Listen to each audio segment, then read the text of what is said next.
मान्य सदस्यहरू, मैले पटक पटक मान्य सदस्यहरूलाई दोहोऱ्याइरहेको छु। हामी कानुन निर्माण गर्ने अत्यन्तै महत्त्वपूर्ण थलोमा अत्यन्तै महत्त्वपूर्ण समयमा छौँ।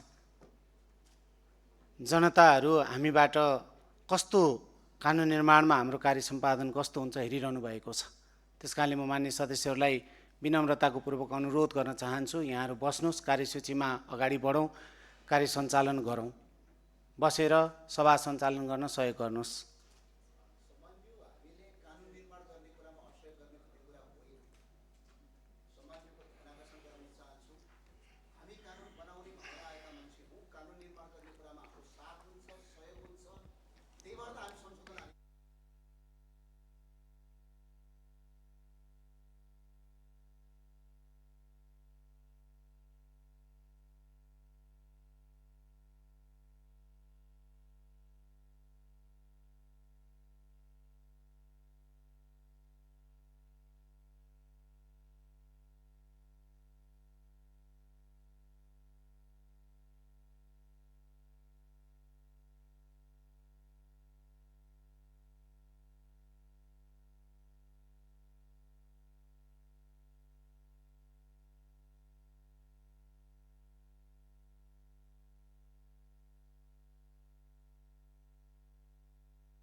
मान्य सदस्यहरू,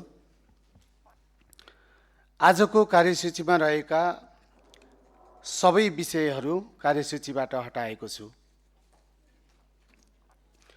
मान्य सदस्यहरू, प्रतिनिधि सभाको मिति 2083 साल जेठ 17 गतेको बैठकहरूमा सभाका केही मान्य सदस्यहरूले अव्यवस्था सिर्जना गरी अमर्यादित र आपत्तिजनक व्यवहार प्रदर्शन र भौतिक हानि नोक्सानी एवं क्षति पुर्याउने कार्य समेत रहेको बेहोरा प्रतिनिधि सभा नियमावली 2083 को नियम 33 को उपनियम 4 बमोजिम बैठक समाप्त भइसकेपछि सभामुखलाई विस्तृत जानकारी प्राप्त हुन आएको र आजै सो विषयका सम्बन्धमा मुचुल्का समेत तयार भइसकेकाले यस विषयमा आवश्यक थप जाँचबुझ गरी 7 दिनभित्र सभामुख समक्ष प्रतिवेदन पेश गर्ने गरी प्रतिनिधि सभाका सचिव प्रकाश अधिकारी संयोजक एवं सङ्घीय संसद सचिवालयको आन्तरिक सेवा तथा योजना व्यवस्थापन महाशाखा प्रमुख र प्रविधि व्यवस्थापन महाशाखा प्रमुख सदस्य रहेको समिति गठन गरेको बेहोरा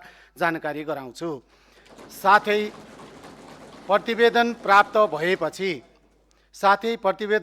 भएपछि प्रतिनिधि सभा नियमावली 2083 को नियम 33 को उपनियम 4 बमोजिम आवश्यक कारबाही अगाडि बढाउन सकिने बेहोरा जानकारी गराउँछु।